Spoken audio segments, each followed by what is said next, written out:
Your smart home kit can even send you push notifications when motion is detected, a door or window is open, or the system is disarmed via the key fob. It's an indispensable feature that helps you know what's happening at home while you're away.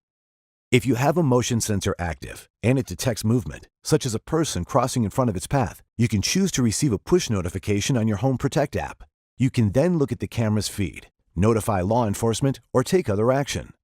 If you have a window door sensor activated and a window or door is opened, you can also receive a push notification. It is very useful if an intruder enters your premises unlawfully.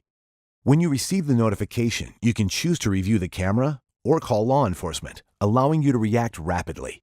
The key fob can also send an alert, letting you know when authorized persons have deactivated the system. It also makes it easy to keep track of loved ones. Did your child come home straight after school as agreed upon? You'll know when they got home because you'll receive a notification.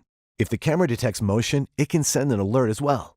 If an intruder manages to gain entry through an area not secured by other means, and they cross the camera path, you can elect to receive notifications as well. The system is designed to provide you with a sense of security so you can rest easy, knowing you'll be alerted whenever there's an exception to the rules you set up in your dashboard.